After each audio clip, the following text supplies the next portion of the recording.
Le journal avec Sotelma Malitel.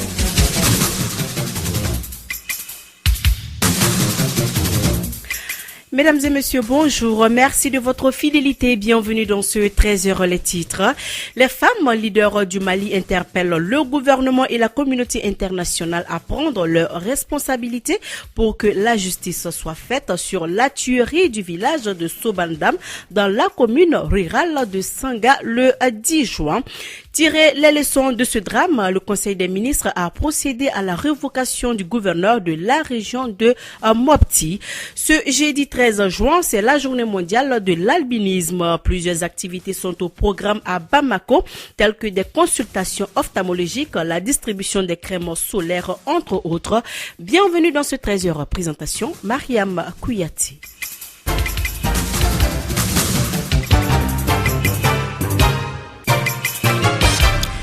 Plus jamais ça, c'est l'appel des femmes leaders du Mali à travers une déclaration. Elles interpellent le gouvernement et la communauté internationale à prendre leurs responsabilités pour que la justice soit faite. Nous vous proposons un extrait de l'entretien avec Nana Sissako.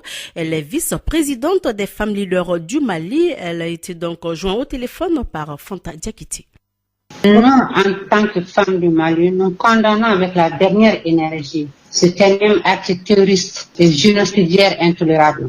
Et tous ces crimes-là sont dirigés contre les paisibles populations. Donc nous condamnons toute autre forme de violence et de massacre qui sont devenus aujourd'hui de la mode au Mali, dont les femmes et les enfants sont les plus grandes victimes. Nous exhortons le gouvernement du Mali à prendre des mesures urgentes et idoines pour la recherche de la vérité surtout, et des personnes portées disparues, ainsi que pour dégager toutes d'autres stratégies et moyens bien sûr nécessaires pour assurer la sécurité des paisibles et braves citoyens contre toutes les formes de violence inhumaine et dégradante.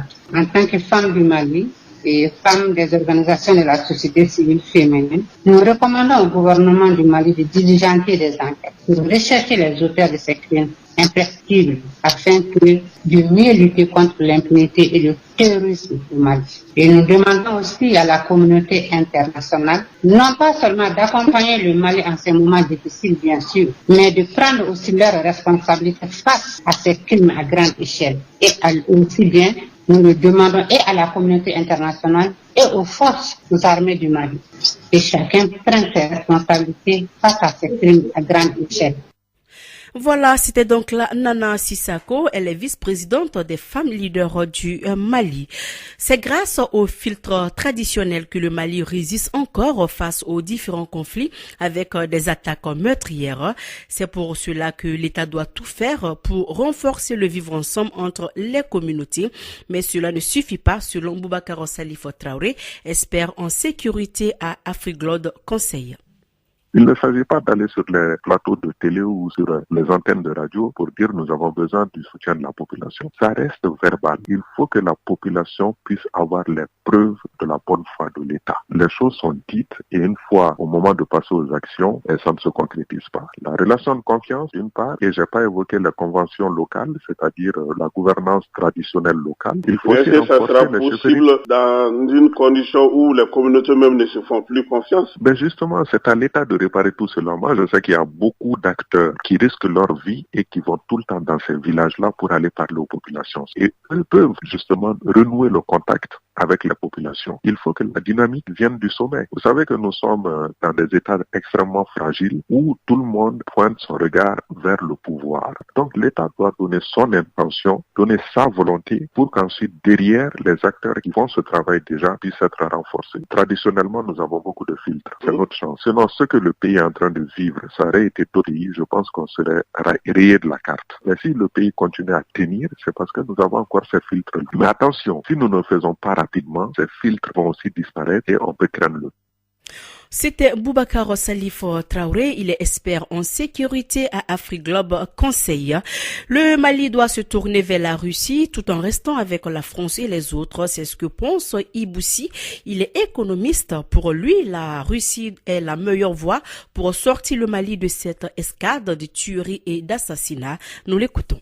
Écoutez, moi je pense que le Mali gère très mal la gestion de ces conflits, dans la mesure où lorsque nous sommes en conflit depuis un certain temps, depuis un certain nombre d'années déjà, il y a de multiples morts et par centaines. À un moment donné, il faut s'orienter vers d'autres partenaires militaires qui peuvent nous parvenir en aide. Parce que comme vous le savez, depuis un certain temps, il y a plusieurs opérations. Il y a une opération des Nations Unies qui est au Mali ici, la MINUSMA, à laquelle on a demandé à maintes reprises de rendre plus robuste leur mandat. Ils ne l'ont jamais fait. On a l'opération Barkhane qui est là, plus de 4000 hommes sur notre territoire. On a le G5 Sahel, on a toutes ces forces-là qui ne servent quasiment à rien aujourd'hui, qui n'empêchent pas en fait les multitudes de meurtres et tueries qui sont les multitudes de massacres même qu'il y a ici au Mali. Alors aujourd'hui, le Mali doit s'orienter à mon avis vers d'autres partenaires, tels que la Russie. La Russie par exemple est un partenaire très fiable parce qu'on a vu par exemple le cas de la Centrafrique où on entendait tous les jours les Balaka, les anti-Balaka, les Seleka qui se tuaient, etc. Lorsque le président centrafricain a eu le courage d'aller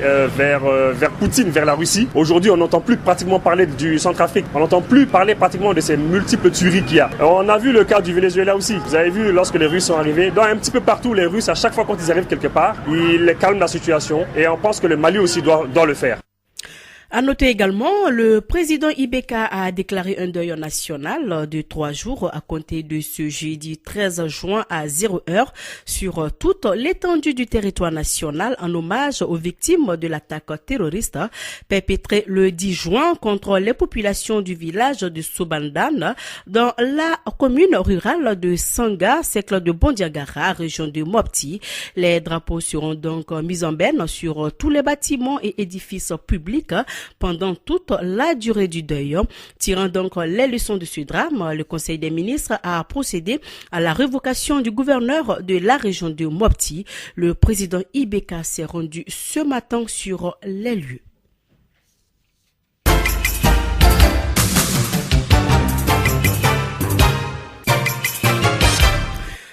Célébration ce jeudi 13 juin de la journée mondiale de l'albinisme. C'est l'occasion pour les acteurs de faire le point sur la situation, notamment les insuffisances, mais aussi de tracer le chemin à suivre. Mamadou Sissoko, il est le président de la coalition des organisations des personnes atteintes d'albinisme appelée COBRA. On en parle avec monsieur Sissoko. La situation est très grave, je peux le dire, parce que déjà, il y a la discrimination d'abord au niveau de la participation sociale, c'est-à-dire vraiment accéder sur la base de l'égalité avec tous les autres citoyens, au système de santé, au système de l'éducation, de la formation, de l'emploi. Nous constatons une discrimination à ce niveau.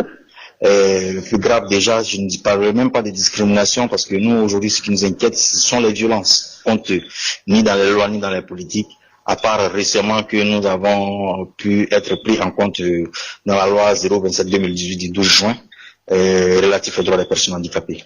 D'accord. Quelles sont les difficultés majeures des personnes atteintes d'albinisme au Mali? Il y en a plusieurs difficultés. Déjà, c'est pouvoir vivre dans la société avec les autres sur la base de l'égalité avec les autres sans subir de stigmatisation. Il est déjà important de bénéficier d'une inclusion sociale parfaite et cela n'est pas dans toutes les communautés et dans tous les endroits. En capitale ça va, dans les zones urbaines ça va, mais dans les zones rurales il y a tellement de croyances, tellement de préjugés qui font que les personnes se retrouvent vraiment discriminées socialement. Ça c'est un premier niveau. La cérémonie officielle de cette 5e édition de la Journée internationale de l'albinisme a eu lieu ce matin à l'hôtel Kempinski en présence du représentant des droits de l'homme. Parmi donc les activités, il y a eu des consultations ophtalmologiques, la distribution des crèmes solaires, entre autres. À l'issue de cette journée, 3 grands défis seront levés, a précisé Mamadou Sissoko, président de la coalition des organisations des personnes atteintes d'albinisme. Vous aurez donc ces 3 grands défis dans l'édition de 16h.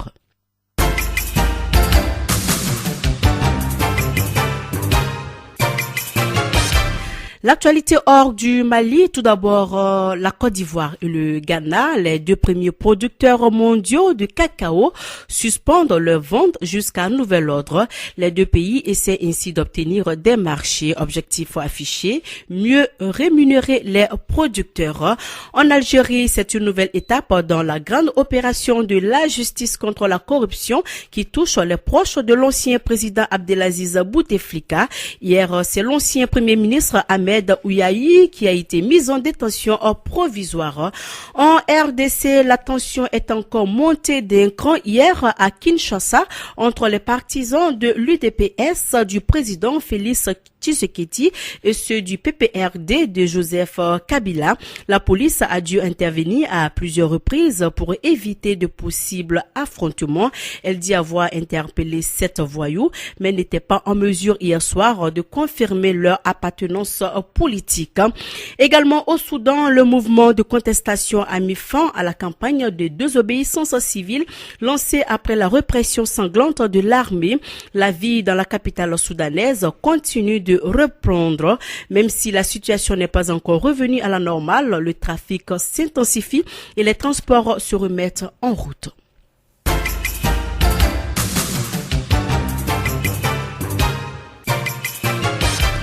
Il est donc 13h passé de 13 minutes dans le studio Djeli Baba Sissoko. C'est la fin de cette édition. Le rappel des titres. Les femmes leaders du Mali interpellent le gouvernement et la communauté internationale à prendre leurs responsabilités pour que la justice soit faite sur la tuerie du village de Sobandan dans la commune rurale de Sanga le 10 juin. Tirant les leçons de ce drame, le Conseil des ministres a procédé à la révocation du gouverneur de la région de Mopti. Ce jeudi 13 juin, c'est la journée mondiale de l'albinisme. Plusieurs activités sont au programme à Bamako, telles que des consultations ophtalmologiques, la distribution des crèmes solaires, entre autres. Sur ce referme définitivement cette édition de 13h. Merci à vous de l'avoir suivi. Présentation Mariam Kouyati, partie technique Abou Touré. Dans un instant, votre émission sportive et bon appétit à tous. Si vous êtes à table, au revoir.